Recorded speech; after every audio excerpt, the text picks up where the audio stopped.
दोस्तों, अगर आपके भी घर में लगा है सदाबहार का पौधा तो आपके रोंगटे खड़े हो जाएंगे। सदाबहार फूल के कुछ ऐसे डरावने रहस्य जो कोई आपको नहीं बताएगा। यह पौधा हर कोई अपने घर में लगाता है, लेकिन इसके फायदे और नुकसान के बारे में कोई नहीं जानता। यदि आपने भी लगा रखा है घर में सदाबहार का पौधा या गलती से घर में उग आया है तो तुरंत करें यह काम, नहीं तो बहुत पछताओगे। सदाबहार के पौधे में होती है यह एक चीज, आज ही जान लो। गलती से अगर आपने भगवान को चढ़ा दिया है तो जरूर देखें। दोस्तों, सबसे पहले तो वीडियो को लाइक कर दे। लाइक करने का कोई चार्ज नहीं लगता। आज की वीडियो बहुत ही सुंदर है, पहले वीडियो को लाइक करें और खूबसूरत वीडियो का लाभ उठाएं। दोस्तों, आपको बता दें, जितने भी धनवान व्यक्ति हैं, जितने भी पैसे वाले लोग हैं, उन सभी के घरों में आपको ये पौधा 100% मिलेगा। और दोस्तों, आपको बता दें कि सदाबहार का जो पौधा होता है उसमें कई फूल खिलते हैं। इसी के साथ आपको बता दें कि सदाबहार का जो पौधा होता है वो बहुत आसानी से उग जाता है और इसे कहीं पर भी आप बहुत आसानी के साथ उगा सकते हैं। दोस्तों, आपको बता दें, सबसे बड़ी बात कि ये जो सदाबहार के रंग बिरंगे फूल हैं ना, ये आपकी किस्मत को बदल देंगे, आपकी किस्मत को रातों रात चमका देंगे। जी हाँ दोस्तों, जिस तरह से ये रंग बिरंगे फूल होते हैं और जैसे यह रंग बिरंगे कलर के होते हैं, उसी तरह से ये तुम्हारी जिंदगी में भी रंग बिरंगे रंग भर देंगे। दोस्तों, आप एक बार इस पौधे के उपाय को जरूर आजमा कर देखें और इसके लाभ भी आप स्वयं देख लेंगे। अगर आप भी अपने जीवन में बहुत मेहनत करते हैं, बहुत प्रयास कर रहे हैं जिंदगी में सफल होने का, मगर सफल नहीं हो पा रहे हैं, बार बार आपको असफलता का मुंह देखना पड़ रहा है, आप बार बार निराश हो रहे हैं, तब तो आपको यह उपाय जरूर ही कर लेना चाहिए। अगर कोई व्यक्ति कोई अपना व्यापार शुरू करता है, कोई काम शुरू करता है और अगर उसे उसमें नुकसान होने लगे और उसका वो व्यापार ना चले तो व्यक्ति बहुत परेशान हो जाता है और वो सोचने लगता है कि अब इस व्यापार को मैं बंद ही कर देता हूँ, अब इस काम को करने से कोई फायदा नहीं है, जब इस काम से मुझे कोई मुनाफा ही नहीं हो रहा है, मेरी आर्थिक स्थिति अच्छी हो ही नहीं पा रही है। फिर व्यक्ति परेशान होकर सोचता है कि चलो हटाओ, रहने दो, इस काम को अब हम हटा देते हैं, बंद कर देते हैं, कोई दूसरा काम कर लेते हैं। और इसी तरह से व्यक्ति काम भी बदलते रहते हैं, बहुत कोशिश करते हैं, लेकिन उसके बावजूद उनको सफलता प्राप्त नहीं हो पाती है। जैसा वो चाहते हैं उनकी मनोकामना पूरी नहीं हो पाती है, उनका व्यापार नहीं चल पाता है। तो अगर आप भी अपने जीवन में कोई व्यापार कर रहे हैं और आपको बार बार उसमें नुकसान देखने को मिल रहा है, या जो भी काम आपने शुरू किया है वो काम आपका नहीं चल पा रहा है, जिस चीज को लेकर आप बहुत ज्यादा परेशान हैं, किसी विशेष क्षेत्र में आपने तैयारी कर रखी है लेकिन उसमें भी आपको सफलता प्राप्त नहीं हो पा रही है, तब आपको एक बार, सिर्फ एक बार इस उपाय को जरूर करके देखना चाहिए। आप इसके परिणाम और इसके लाभ, इसके चमत्कारी लाभ आप खुद देख लेंगे। इसी के साथ दोस्तों, इस उपाय को वो लोग भी कर सकते हैं जिनके सर पर बहुत ज्यादा कर्जा हो गया है या जिसने किसी से बहुत ज्यादा उधार पैसा ले लिया है और वो उस उधार को चुकाने में सक्षम नहीं है, चुका नहीं पा रहे हैं। लेकिन कभी कभी होता ये है कि व्यक्ति चाहे कितनी भी मेहनत कर ले, उसके बाद उसको सफलता प्राप्त नहीं हो पाती है। और दूसरी तरफ ऐसे भी लोग होते हैं जो दिन रात मेहनत करके धन कमाते हैं, लेकिन उनके हाथ में धन आते ही बहुत तेजी के साथ वो धन उनका चला जाता है। कभी बीमारियों में वो पैसा चला जाता है तो कभी किसी अन्य चीज में वो पैसा उनका चला जाता है। कुल मिलाकर आप कह सकते हैं कि उनका जो धन है वो अच्छे कार्य में कम जाता है, लेकिन बीमारियों में और बुरे कार्यों में ज्यादा उनका वो धन बर्बाद हो जाता है जिसको लेकर वो बहुत परेशान रहते हैं और महीना खत्म होने से पहले ही उन्हें किसी न किसी से उधार लेना पड़ जाता है। और देखिए, उधार व्यक्ति कभी भी अपनी मर्जी से तो लेता नहीं है।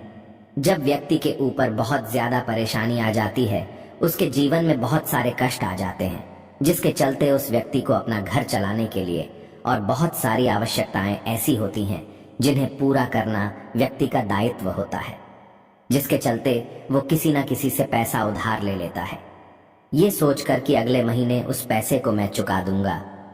लेकिन जैसे ही अगला महीना आता है, समस्याएं और परेशानियां खत्म होने का नाम ही नहीं लेती हैं, जिसके चलते उसके सर पे कर्जा बढ़ता ही चला जाता है और वो उस कर्जे को चुकाने में धीरे धीरे असक्षम होता चला जाता है। उस कर्जे को चुकाने में उसे बहुत दिक्कतों का सामना करना पड़ता है, या कभी कभी व्यक्ति इतना ज्यादा भी कर्ज में डूब जाता है कि उसके बस के बाहर हो जाता है कर्जे को अपने सर से उतारना। जी हाँ दोस्तों, तो अगर आपके जीवन में भी ऐसी कोई समस्या है तो आपको ये उपाय जरूर ही कर लेना चाहिए। दोस्तों, हम आपको बताएंगे ऐसे चमत्कारी फूल के बारे में, ऐसे लाभदायक फूल के बारे में जिसका उपाय यदि आप कर लेते हैं तो आप खुद देखेंगे कि कितने ज्यादा चमत्कारी लाभ उस पौधे के हैं। यदि इसका सही प्रकार से उपयोग किया जाए, उपाय किया जाए और भगवान को यह फूल अर्पित कर दिया जाए तो यकीन मानिए आपके जीवन की सारे कष्ट, सारी परेशानियां तो दूर हो ही जाएगी। साथ ही साथ जो भी आपकी मनोकामना है वो बहुत जल्दी पूरी हो जाएगी। इसी के साथ दोस्तों, आपके जीवन में अगर धन से जुड़ी समस्याएं बन चुकी हैं, आपके जीवन में धन आना बंद हो गया है, अगर आप चाहते हैं कि आपके जीवन में, आपके घर में धन की वर्षा होने लगे, तो आपको कुछ भी नहीं करना है। सिर्फ इस पौधे को अपने घर में लेकर आना है और जब आप इस पौधे को अपने घर में लेकर आएंगे, अपने घर में लगाएंगे तो ये खुद ही धन को खींचकर आपके घर में ले आएगा। दोस्तों, इस उपाय को करने के बाद जब भी आप जो काम करेंगे ना, उसमें आपको सफलता प्राप्त होगी। और इस उपाय को करने के बाद यदि आप मिट्टी भी बेचने जाएंगे ना, तो उससे भी आपको कई गुना लाभ प्राप्त होगा। तो आज की वीडियो में हम आपको 3 से 4 उपाय ऐसे बताएंगे जो सदाबहार फूल के ही उपाय हैं, और जिन उपायों को यदि आप कर लेते हैं तो आपको कई गुना लाभ इन उपायों का मिल जाएगा। तो आपको सिर्फ इतना करना है कि आपको जो भी उपाय हम आपको बताएंगे उन्हें बहुत ध्यानपूर्वक सुनना है और उपायों को अच्छे से समझ के करना है, जिससे कि आपसे कोई भूल चूक ना हो। बिल्कुल अच्छे से आप वीडियो को पूरा देखें और उपायों को तभी करें जब आप वीडियो को पूरा देख लें और उपायों को अच्छे से समझ लें, तभी आपको ये उपाय लाभ देंगे। दोस्तों, इसी के साथ कमेंट सेक्शन में सबसे पहले माता शेरोवाली के लिए जयकारा लगा दें। आप चाहें तो अपने इष्ट देव का जयकारा लगा दीजिए, किसी का भी आप जयकारा लगाएं, लेकिन जयकारा जरूर लगाएं। और अगर आप हमारे चैनल पे पहली बार आए हैं तो चैनल को जरूर सब्सक्राइब कर लें और वीडियो को लाइक जरूर कर दें। तो चलिए जल्दी से हम आपको बता देते हैं कौन कौन से हैं वो उपाय। देखिए, ये तो आप सभी जानते हैं कि संसार में बहुत तरह के वृक्ष पाए जाते हैं और सभी वृक्षों का अलग अलग महत्व होता है।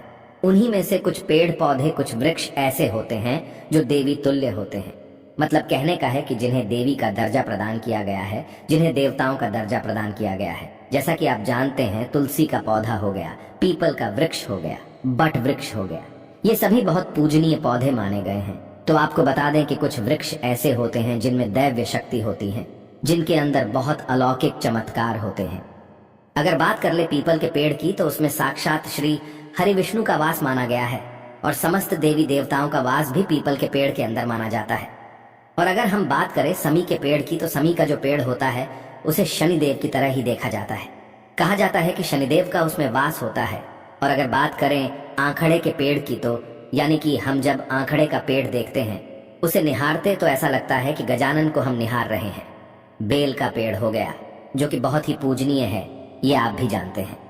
तो आपको बता दें कि हर पेड़ की अपनी अपनी दिव्य शक्तियां होती हैं, अपने अपने लाभ और अपने अपने चमत्कार होते हैं। अब मान लीजिए किसी भी पेड़ की जिनमें दैवीय शक्ति होती है, उनमें से किसी भी पेड़ की यदि हम सही प्रकार से पूजा कर लेते हैं, अच्छे से उपायों को कर लेते हैं, तो यकीन मानिए आप अपने जीवन की समस्त समस्याओं से छुटकारा पा सकते हैं और आप अपने जीवन में जो चाहे वो पा सकते हैं। बड़ी से बड़ी मनोकामना भी आप अपनी पूरी कर सकते हैं। और अगर हम बात करें सदाबहार के फूल की, तो सदाबहार एक ऐसा फूल है जो सदा खिलता रहता है, हमेशा ये खिला रहता है।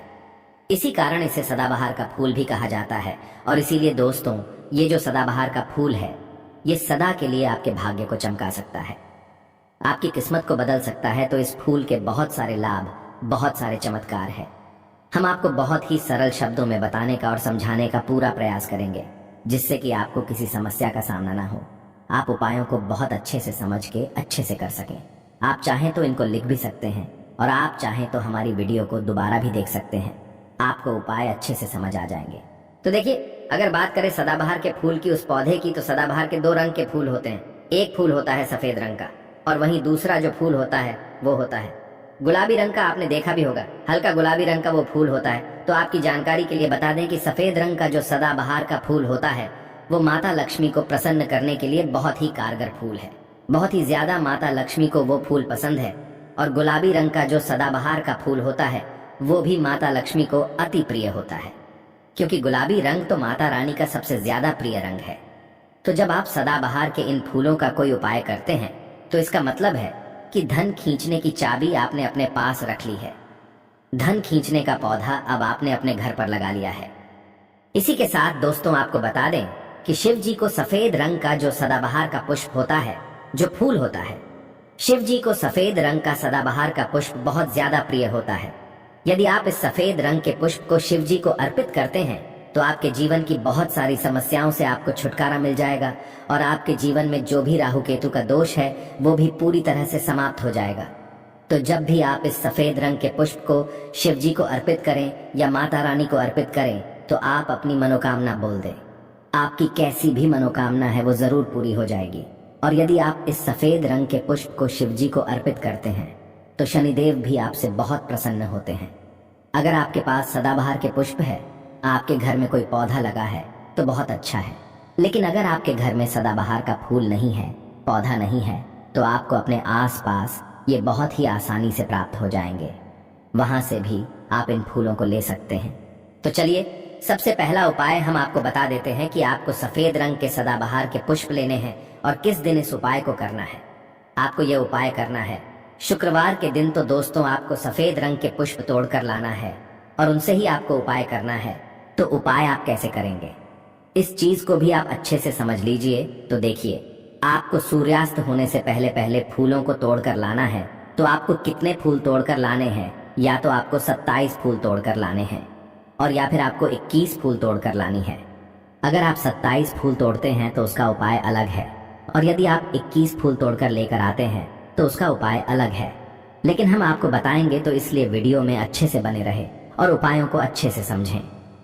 तो अगर आप 27 फूल तोड़कर लाए हैं सफेद रंग के, ठीक है ना, सदाबहार के 27 फूल सफेद रंग के यदि आप तोड़कर लेकर आए हैं, जब आप 27 फूल सफेद रंग के सदाबहार के तोड़कर ले आएंगे, उसके बाद आपको अपने घर के मंदिर के पास आना है और आपको लेना है एक दिया और लंबी बाती का आपको एक दीपक जलाना है। दीपक आप घी का जला सकते हैं। उसके बाद आपको एक लाल रंग का छोटा सा कपड़ा लेना है और लाल कपड़ा वहां मंदिर में आपको बिछा देना है। अब आपको मौली के धागे से लपेट कर इन फूलों की माला बना लेनी है। तो आपने जो 27 फूलों की माला बनाई है, उस माला को आपको माता लक्ष्मी को अर्पित करना है, उनको पहनाना है। लेकिन जब आप ये माला पहनाएंगे उससे पहले आपको 27 बार लक्ष्मी मैया के किसी भी मंत्र का जाप करना है। अगर आपको कोई मंत्र याद नहीं है तो आप बहुत सीधा सरल सा मंत्र ओम महालक्ष्मी नमः, इस मंत्र का 27 बार जप कर ले। उसके बाद आप माता रानी को ये माला अर्पित कर दें। उसके बाद आपको माता रानी को कुमकुम या हल्दी का तिलक लगाना है और उसके बाद आपको महालक्ष्मी चालीसा का पाठ भी करना है और फिर उसके बाद आपको माता रानी की आरती करनी है। इस बात का ध्यान रहे कि जब आप चालीसा कर लेंगे उसके बाद आपने जो लाल कपड़ा लिया है उस पर आपको हल्दी से एक स्वास्तिक बनाना है और उस लाल कपड़े पर आपको जो स्वास्तिक आपने बनाया है उस स्वास्तिक के ऊपर यदि आपने 21 फूलों की माला माता रानी को अर्पित करी है तो 21 चावल के दाने आपको उस स्वास्तिक पे रखने हैं। और अगर 27 फूलों की माला आपने माता रानी को अर्पित की है तो 27 ही चावल के दाने आपको उस स्वास्तिक पर रखने हैं। लेकिन ध्यान रहे कि चावल बिल्कुल भी टूटा फूटा खंडित नहीं होना चाहिए। और जब आप चावल स्वास्तिक पर डालेंगे तब भी आपको ओम महालक्ष्मी नमः का जप भी करना है। इसके साथ ही साथ अब जो माला आपने माता रानी को अर्पित की थी वही माला आपको इस स्वास्तिक के ऊपर रख देनी है। अब इसके बाद आपको माता रानी के मंदिर से सिंदूर लेकर आना है और आप चाहे तो घर का सिंदूर भी रख सकते हैं। अब आपने जो माला रखी है उस लाल कपड़े पे उस माला पर आपको वो सिंदूर छिड़क देना है। अब इसके बाद आपको उस लाल कपड़े की पोटली बना देनी है और इसके बाद दोस्तों आपको उस पोटली को उसी दिन, ठीक है ना, शुक्रवार के ही दिन रात्रि के समय में उस पोटली को रख देना है अपने धन रखने वाले स्थान पर, अपनी तिजोरी में। दोस्तों आपको बता दें, यह उपाय आपको रात्रि के समय करीब 8 बजे के आसपास आपको करना है। वैसे तो आप सूर्यास्त के बाद कभी भी इस उपाय को कर सकते, मगर आप 8 से 9 के बीच करते हैं तो बहुत ही उत्तम रहेगा। अगर आप 21 माला का उपाय यह कर रहे हैं तो आपको यह उपाय लगातार 5 शुक्रवार को करना है। मतलब एक शुक्रवार कर लिया, फिर उसके बाद दूसरे शुक्रवार कर लिया, तीसरे कर लिया, चौथे कर लिया, 5वें लगातार जो शुक्रवार पढ़ेंगे 5 शुक्रवार तक आपको लगातार इस उपाय को करना है। और यदि आप 27 फूलों वाला उपाय कर रहे हैं तो आपको लगातार 4 शुक्रवार करना है। तो देखिए, उपाय चाहे आप 4 शुक्रवार कर रहे हैं या 5 शुक्रवार कर रहे हैं, आप इस बात का ध्यान रखें कि आपको अलग अलग पोटली नहीं बनानी है। आपने जो सबसे पहली पोटली बनाई है उसी पोटली को आपको लेना है। माला तो आपको हर बार नहीं लेनी है, चावल भी आपको हर बार नहीं लेने हैं, लेकिन उसी पोटली के अंदर आपको उन सारी चीजों को रखते चले जाना है। अब देखिए पांचवा, जो शुक्रवार होगा, चाहे 5 शुक्रवार आप ये उपाय कर रहे हैं या 4 शुक्रवार कर रहे हैं, तो जो 5वां शुक्रवार होगा, उस 5वें शुक्रवार को आपको इस पोटली को लेना है और आपके घर में जहां पर भी मिट्टी हो, मान लीजिए आपके घर में कहीं पर भी मिट्टी है, तो वहां पर आपको इसको मिट्टी में दबा देना है। और अगर मान लो आपके घर में मिट्टी कहीं पर भी नहीं है, पूरी जगह पर आपका फर्श है, तब आपके घर में गमला तो जरूर होगा, तो आप इसे गमले में दबा दीजिए। और आप इस चीज का पूरा ध्यान रखें कि आपको पोटली को पूरी तरीके से नहीं दबाना है। आपने पोटली के अंदर जो माला रखी थी, जो चावल रखे थे, उन चीजों को आपको मिट्टी के अंदर डालना है। कपड़े को आपको मिट्टी के अंदर नहीं डालना है। जो लाल कपड़ा लिया है उसको आपको नहीं डालना है। तो दोस्तों, ये उपाय बहुत आसान है, बहुत ज्यादा कठिन उपाय नहीं है। और यदि आप इस उपाय को कर लेते हैं, फिर आपके जीवन में धन से जुड़ी जो भी समस्या है वो तो समाप्त हो ही जाएगी। आपके जीवन में धन आने के बहुत सारे मार्ग भी खुल जाएंगे, बहुत सारे रास्ते आपके जीवन में खुल जाएंगे जहां से आपको धन प्राप्त होता रहेगा। और जो धन आपको प्राप्त होगा उसमें निरंतर आपको वृद्धि भी देखने को मिलेगी। और आपको बता दें, इस उपाय को करने से आपके घर में स्थिर लक्ष्मी का वास होगा। तो देखिए, यदि आप 5 शुक्र वाला उपाय कर रहे हैं, 5 शुक्रवार वाला, तब तो आपको छठे दिन ये प्रक्रिया करनी है, छठे शुक्रवार को। और यदि आप 4 शुक्रवार वाला उपाय कर रहे हैं, तो आपको 5वें शुक्रवार वाले दिन इस प्रक्रिया को करना है। ठीक है ना? इस बात को आप पूरी तरह से समझ लीजिए। तो दोस्तों, ये तो था पहला उपाय जो हमने आपको बताया। बहुत सरल शब्दों में हमने बताने का पूरा प्रयास किया है। अगर आपको फिर भी समझ में नहीं आया है तो आप कुछ भी हमसे कमेंट सेक्शन में पूछ सकते हैं। तो अगर आपने अभी तक हमारी वीडियो को लाइक नहीं किया है तो गाइस प्लीज वीडियो को लाइक कर दीजिए और कमेंट सेक्शन में जयकारा जरूर लगा दीजिए। तो चलिए अब बात कर लेते हैं दूसरे उपाय की। अगर मान लीजिए आपकी कोई विशेष मनोकामना है और आपकी कोई मनोकामना आप चाहते हैं कि पूरी हो जाए और बहुत लंबे समय से, बहुत ज्यादा वक्त से आपकी वो समस्या बनी हुई है, आपकी कोई मनोकामना है जो पूरी नहीं हो पा रही है, तो आपको यह सरल सा उपाय जरूर कर लेना चाहिए।